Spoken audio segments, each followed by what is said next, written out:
Tas itu ditarik keras sampai badanku ikut terseret setengah langkah. Perutku yang sudah besar kerasa ketekan, dan suara ibu mertuaku langsung pecah di ruang tamu. "Keluar sekarang, kamu nggak punya hak di rumah ini." Semua tamu yang tadi makan langsung berhenti. Sendok menggantung, beberapa berdiri, bisik-bisik mulai muncul. Aku cuma bisa pegang tas itu kuat, napas sesak, nahan malu yang naik ke wajah. Suamiku berdiri di samping. Dingin malah nambah, "Sudah mah, dia memang cuma numpang." Dan itu bikin dada aku langsung kosong. Aku tahu semua mata lagi lihat aku jatuh. Dan kalau kamu lagi di posisi aku sekarang, subscribe dulu. Karena yang terjadi detik berikutnya bikin satu ruangan itu berhenti napas. Tanganku gemetar, tapi aku tetap buka resleting tas itu. Dan saat map coklat itu mulai kelihatan, suasana tiba-tiba berubah. Semua orang mendadak diam. Pagi itu sebenarnya sudah terasa beda, bahkan sebelum suara ibu mertuaku pecah di ruang tamu. Aku masih di dapur, berdiri sambil pegang pinggiran meja, nahan punggung yang makin sering nyeri. Perutku sudah besar sekali, tiap gerakan harus pelan. Tapi dari luar suara orang-orang sudah ramai. Gelas beradu, kursi digeser. Tawa yang terasa terlalu keras. Aku bawa nampan minuman, jalan pelan ke ruang tamu. Baru sampai pintu, ibu mertuaku langsung melirik dari ujung sofa. Tatapannya cepat, tajam, seperti ngasih tanda. "Gak usah lama-lama di sini, taruh terus ke dapur lagi," katanya. Suaranya gak keras, tapi cukup bikin beberapa orang nengok. Aku cuma angguk, gak ada yang bantu pegang nampan. Jadi aku taruh satu-satu sambil berdiri. Ada yang senyum tipis, ada yang pura-pura sibuk lihat HP. Pas aku balik badan, aku dengar satu sepupu nyeletuk pelan, tapi jelas. "Itu yang lagi hamil ya? Kayaknya capek banget." Ibu mertuaku jawab tanpa ragu. "Ya begitulah kalau nggak punya kontribusi, cuma numpang." Langkahku sempat berhenti di lorong, cuma 1 detik. Tanganku sedikit gemetar, tapi aku lanjut jalan ke dapur, seolah nggak dengar apa-apa. Di dapur, aku taruh nampan agak keras tanpa sengaja. Suaranya nyaring, tapi nggak ada yang peduli. Aku tarik nafas, pelan, lalu masuk ke kamar. Tas coklatku ada di atas kasur. Aku buka sedikit, memastikan map itu masih di dalam. Jari-jariku sempat berhenti di ujung kertasnya. Map itu sudah ada sejak 2 minggu lalu. Sejak ayah mertuaku memanggilku diam-diam ke kamar beliau sebelum kondisinya drop. Waktu itu tangannya dingin, tapi suaranya tegas saat bilang, "Simpan baik-baik, nanti kamu akan butuh." Aku belum pernah buka di depan siapapun, bahkan suamiku cuma tahu ada map, tapi nggak pernah tanya. Dari ruang tamu, suara mulai berubah. Nggak lagi tawa, sekarang lebih tinggi, saling potong. Kursi digeser, ada yang berdiri. Aku tutup tas itu pelan, dan saat aku keluar kamar lagi, namaku sudah disebut dengan nada yang berbeda. Dan saat aku keluar kamar lagi, namaku disebut dengan nada yang bikin langkahku langsung melambat. Aku nggak mau dia tetap di sini setelah lahiran. Suara ibu mertuaku tajam, kali ini nggak ditahan lagi. Aku berhenti di ambang ruang tamu. Semua kepala langsung menoleh. Beberapa orang yang tadi duduk santai sekarang tegak. Ada yang nyenggol temannya pelan seolah bilang, "Ini serius." Aku tetap masuk, pelan, sambil pegang sisi perutku yang mulai kencang. "Kenapa, Mah?" Suaraku keluar lebih pelan dari yang aku kira. Belum sempat dia jawab, suamiku langsung potong. Nada dingin. "Ini bukan soal kamu ngerti atau enggak, ini keputusan keluarga." Kata keluarga itu sengaja ditekankan, seolah aku bukan bagian dari situ. Aku berdiri di tengah, sendirian. Mereka duduk melingkar, seperti rapat yang sudah lama berjalan, tanpa aku. Ibu mertuaku angkat dagu ke arah lorong kamar. "Kamar itu akan dipakai saudara dari luar kota. Kamu bisa balik ke orang tuamu." Salah satu tante di ujung sofa saling pandang dengan yang lain. tapi nggak ada yang berani nyela. Aku geser sedikit, cari pegangan di sandaran kursi. Kaki mulai berat. Aku lagi hamil, Mah. Tinggal sebentar lagi lahiran. Justru itu, jangan bikin rumah ini repot. Beberapa orang langsung diam. Ada yang menarik nafas pelan, ada yang pura-pura minum. Aku coba tetap tenang. Aku nggak pernah minta apa-apa di sini. Suamiku ketawa kecil, pendek, tapi cukup bikin beberapa orang nengok. Justru itu, kamu juga nggak pernah kasih apa-apa. Kalimat itu seperti dilempar ke tengah ruangan. Sunyi, tapi bukan sunyi biasa. Berat, semua orang dengar. Aku lihat satu persatu wajah di depan. Gak ada yang berdiri, gak ada yang membela. Bahkan yang tadi sempat kasihan sekarang cuma diam. Di lantai dekat sofa, tas coklatku masih tergeletak. Resletingnya setengah terbuka. Ujung map di dalamnya kelihatan sedikit. Aku tahan nafas sebentar. Dan untuk pertama kalinya, aku sadar mereka benar-benar mau mengeluarkanku dari rumah ini sekarang juga. Dan di saat aku masih berdiri di situ, mencoba mencerna semuanya, ibu mertuaku tiba-tiba bangkit dari sofa dengan gerakan cepat. "Gak usah duduk, kamu dengar saja." Suaranya langsung naik, tangannya menunjuk ke arah lantai di depanku. Seolah aku memang gak pantas duduk di kursi itu. Beberapa tamu langsung saling pandang. Ada yang setengah berdiri lalu duduk lagi. Bingung, harus ikut campur atau diam. Aku sempat lihat ke kursi kosong di samping, tapi akhirnya tetap berdiri. Kaki mulai terasa berat, pinggangku nyeri, tapi aku tahan. Rumah ini punya aturan. Lanjutnya, napasnya terdengar jelas karena marah. Yang gak berkontribusi, gak bisa tinggal lama-lama. Kata gak berkontribusi itu diucapkan sambil melirik ke perutku. Cepat tapi cukup buat bikin beberapa orang ikut menoleh. Salah satu tante di ujung ruangan akhirnya angkat suara, pelan. Tapi dia lagi hamil. Belum selesai kalimat itu, ibu mertuaku langsung menoleh tajam. Dan itu bukan tanggung jawab saya. Suasana langsung kaku. Ada yang batuk kecil, ada yang geser posisi duduk. Aku tarik napas, pelan. Aku gak pernah minta apa-apa di sini, Ma. Belum selesai, suamiku berdiri. Kursinya terdorong ke belakang, bunyinya keras di lantai. Bikin beberapa orang langsung kaget dan ngengok. "Sudah," katanya pendek, lalu jalan ke arahku. Semua mata mengikuti dia. Dia berhenti tepat di depanku. Jaraknya dekat sekali, sampai aku bisa lihat jahangnya menegang. "Kamu keluar baik-baik, atau saya yang keluarkan?" Beberapa orang langsung bisik-bisik lagi. Lebih tegang sekarang. Aku refleks geser sedikit kakiku, mendekat ke tas di lantai, seperti memastikan itu masih di situ. "Jangan sentuh barangku," kataku, pelan tapi jelas. Dia nggak jawab, cuma ngengok ke arah tas itu. 1 detik hening, tapi terasa panjang. Dan sebelum aku sempat bergerak, ibu mertuaku sudah melangkah cepat dari samping. Tangannya langsung menyambar tas itu tanpa izin. Tas itu langsung ketarik keras dari tanganku. Bahuku ikut tersentak ke depan, keseimbanganku goyah sampai aku refleks pegang meja di samping. "Apa sih isinya?" Suara ibu mertuaku tinggi. Tangannya sudah diresleting, nariknya tanpa lihat aku lagi. "Jangan, Mah." Aku maju 1 langkah. Napasku langsung berat. Tanganku berusaha narik tas itu balik, tapi dia nggak lepas. Beberapa orang langsung berdiri. Kursi berderit. Ada yang mendekat setengah ragu, tapi nggak ada yang benar-benar menahan. "Kamu kira kamu bawa harta dari sini?" Dia tarik lagi, lebih keras. Resleting terbuka paksa. Bunyinya kasar. Isi tas langsung hampir tumpah. Baju-baju jatuh satu persatu ke lantai, menyebar di antara kaki orang-orang. Ada yang mundur sedikit supaya nggak kena. Aku langsung jongkok setengah, refleks mau ambil. Tapi perutku bikin gerakan jadi kaku.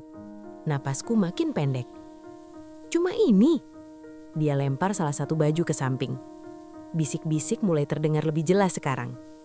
"Kasian, kenapa sampai begini sih? Tapi di depan orang banyak." Suara-suara itu campur, bikin kepalaku makin penuh. Dan di tengah semua itu, satu benda jatuh terakhir. Map coklat itu.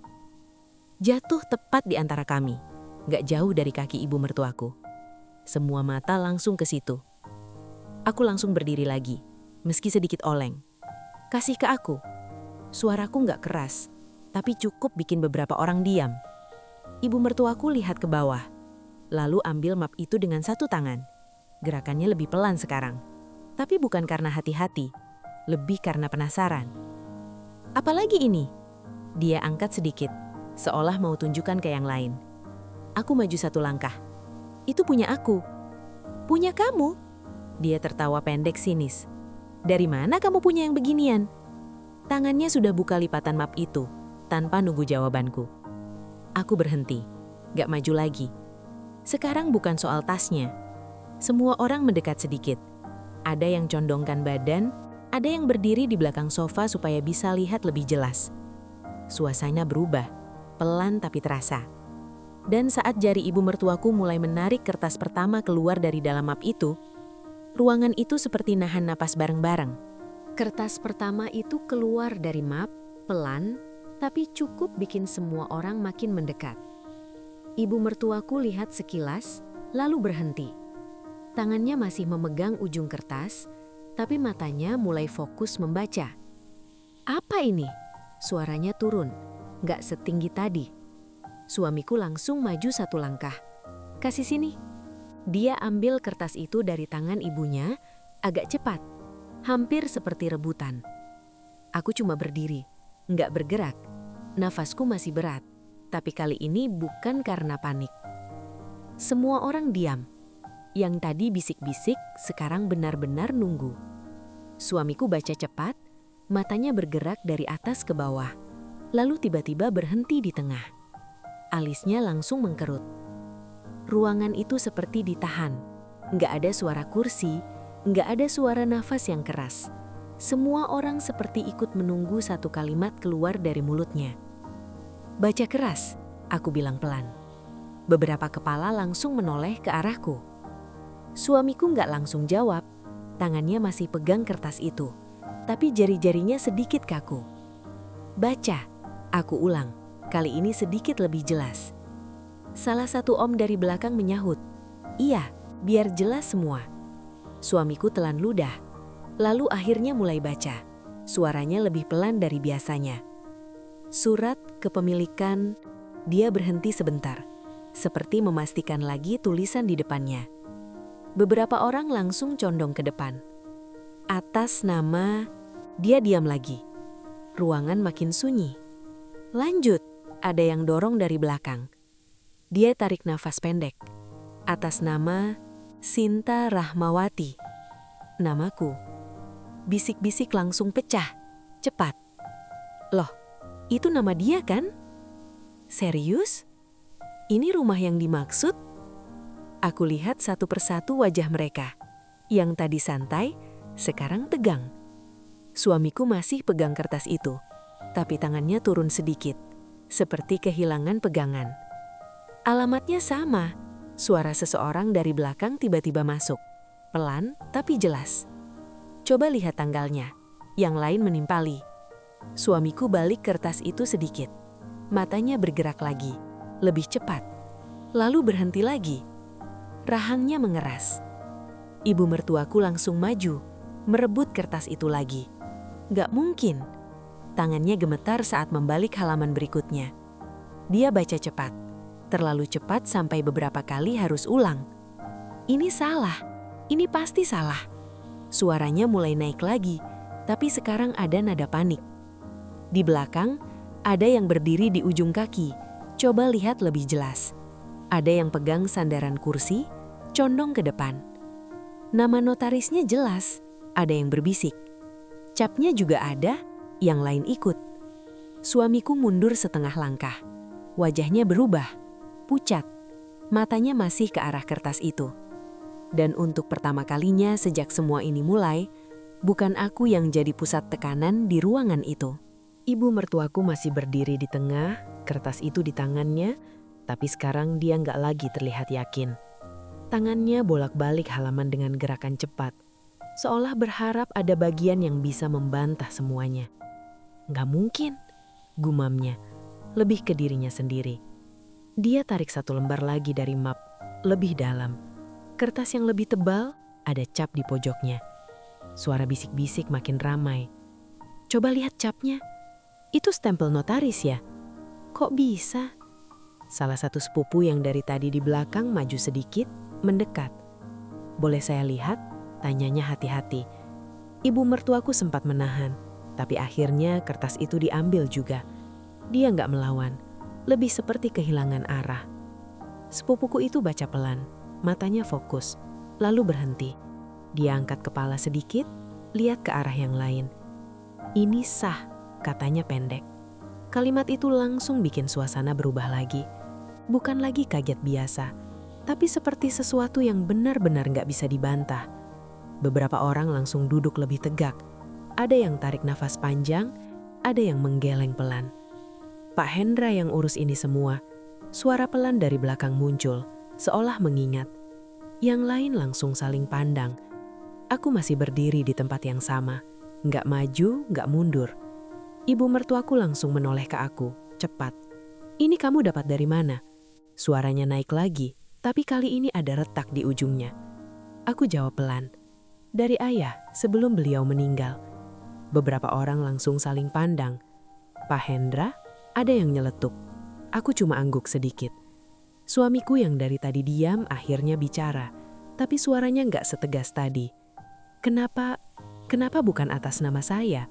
Dia melangkah satu langkah ke depan. Matanya masih ke arah kertas. Di belakangnya ada yang berbisik pelan. Selama ini yang ngurus siapa sih? Yang lain gak jawab, tapi ekspresinya berubah. Aku lihat dia, lama. Tanya ke ayah, jawabku singkat. Dia diam, benar-benar diam. Tangannya yang tadi sempat terangkat sekarang turun perlahan. Di belakangnya ada yang mulai duduk lagi pelan, ada yang pegang kening seolah mencoba mencerna.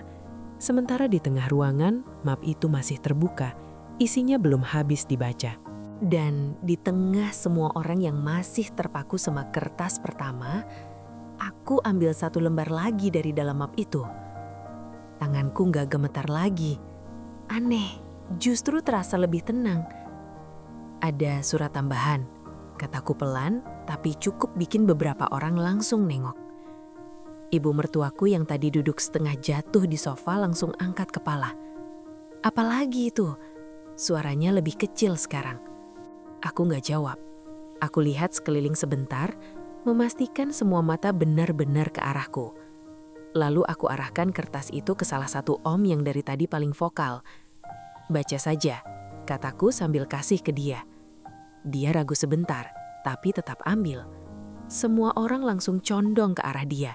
Ada yang berdiri di belakang bahunya, ada yang mendekat satu langkah. Dia pegang kertas itu agak lama, seolah memastikan dia baca dengan benar. Lalu mulai. Seluruh aset rumah dan tanah diserahkan kepada menantu. Dia berhenti sebentar, matanya naik sedikit dari kertas. Ruangan itu langsung sunyi lagi. Beberapa orang langsung nengok ke aku. Lanjut, ada yang dorong dari belakang. Dia telan ludah, lalu lanjut. Dengan pertimbangan karena dinilai paling bertanggung jawab. Kali ini reaksi lebih jelas. Ada yang langsung mengangguk kecil, ada yang saling pandang seperti mulai menyusun ulang semua kejadian selama ini. Dan tidak pernah meminta. Kalimat terakhir itu jatuh dan seperti nempel di udara. Gak ada yang langsung ngomong. Dari belakang ada yang berbisik pelan. Selama ini dia yang urus ya. Yang lain cuma diam. Tapi pandangannya berubah, bukan lagi melihat aku sebagai beban. Ibu mertuaku pelan-pelan duduk lebih dalam ke sofa. Tangannya yang tadi keras sekarang jatuh ke pangkuannya. Matanya kosong, gak lagi cari-cari kesalahan di kertas. Suamiku berdiri kaku. Pandangannya pindah dari aku ke kertas, lalu ke lantai. Dia seperti mau bicara, tapi gak jadi. Map itu masih terbuka di tangan orang lain. Dan sekarang semua isinya sudah benar-benar jelas. Ruangan itu nggak lagi sama. Dan kali ini semua orang tahu persis kenapa. Dan di tengah ruangan yang masih diam itu, suamiku akhirnya bergerak lagi. Dia maju satu langkah, tangannya setengah terangkat. seperti mau mengambil kembali kendali yang tadi lepas. Ini bisa kita bicarakan baik-baik, katanya. Suaranya ditahan, tapi jelas berubah. Beberapa orang langsung menoleh ke dia. Ada yang mengangkat alis, ada yang saling pandang. Aku pelan menggeleng. Enggak, kataku singkat. Dia berhenti. Tangannya turun lagi. Di depan semua orang tadi, aku lanjut. Suaraku tetap pelan tapi jelas terdengar. Kamu sudah putuskan. Kalimat itu bikin beberapa tamu langsung menunduk. Ada yang pura-pura merapikan baju, ada yang geser posisi duduk. Suamiku buka mulut, tapi nggak ada kata yang keluar. Di sisi lain, ibu mertuaku masih duduk, diam. Tangannya saling menggenggam di pangkuan, matanya nggak lagi berani lihat ke arahku. Salah satu tante mendekat sedikit ke aku. Nak, kamu nggak apa-apa? Suaranya pelan, beda dari tadi. Aku cuma angguk kecil. Tanganku refleks pegang perut. Bayi di dalam bergerak. Pelan tapi terasa. Aku tarik nafas. Aku tetap pergi, kataku. Semua langsung menoleh lagi. Kali ini lebih cepat. Pergi? Ada yang ulang, pelan. Aku angguk. Iya. Suamiku langsung maju setengah langkah. Tunggu dulu. Tapi bukan karena diusir. Aku potong. Tetap tenang. Kalimat itu langsung menghentikan dia. Aku lihat sekeliling. Wajah-wajah yang tadi penuh tekanan ke aku, sekarang berubah. Ada yang bingung, ada yang gak berani kontak mata. Aku pergi, aku lanjut, karena aku bisa. Sunyi lagi. Gak ada yang berani nyela. Dan untuk pertama kalinya sejak semua ini mulai, aku yang menentukan langkah berikutnya. Dan setelah kalimat itu jatuh, aku langsung menunduk sedikit, lalu ambil tas coklatku dari lantai. Kali ini gak ada tangan yang nyentuh, gak ada yang narik. Orang-orang justru sedikit mundur, ngasih ruang tanpa sadar. Aku kumpulin baju yang tadi jatuh, satu persatu. Gerakanku pelan karena perutku, tapi gak ada yang berani bantu. Atau mungkin gak tahu harus berbuat apa. Suara yang tersisa cuma gesekan kain sama lantai. Setelah semua masuk lagi ke das, aku berdiri. Aku tarik resleting pelan. Bunyinya terdengar jelas di ruangan yang masih hening. Map itu masih di tangan salah satu tamu. Aku ulurkan tangan. Dia langsung kasih, tanpa banyak tanya. Aku masukkan kembali ke dalam tas. Semua mata ngikutin gerakanku. Aku mulai jalan ke arah pintu. Langkah pertama terasa berat, tapi anehnya langkah kedua lebih ringan. Di belakang, aku dengar kursi digeser pelan. Ada yang berdiri, tapi nggak ada yang memanggil namaku. Suamiku tetap di tempatnya, diam. Ibu mertuaku juga, masih duduk, matanya kosong, tangannya nggak bergerak.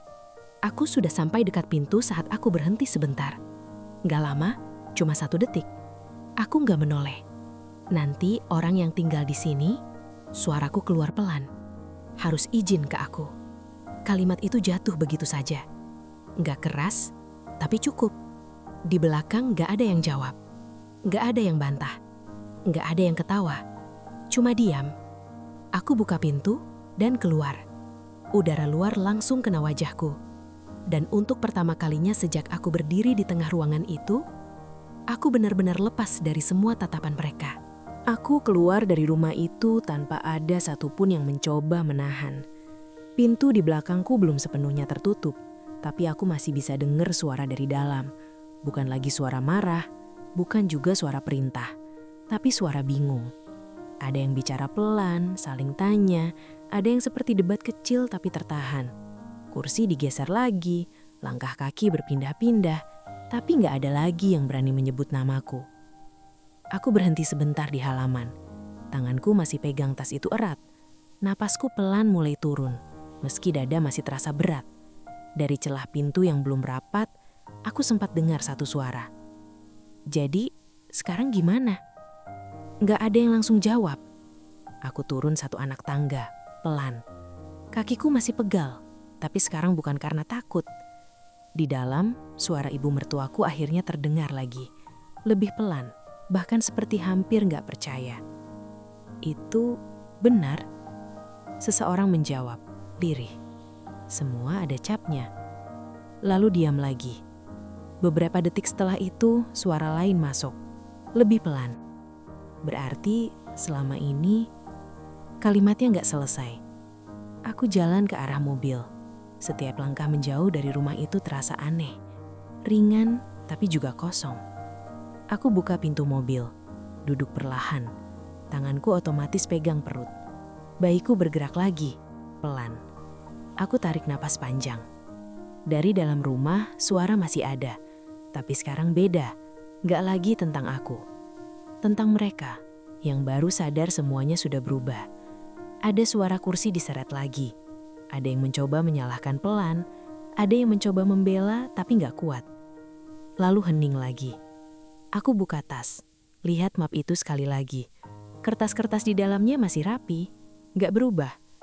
Yang berubah cuma posisi semua orang tadi.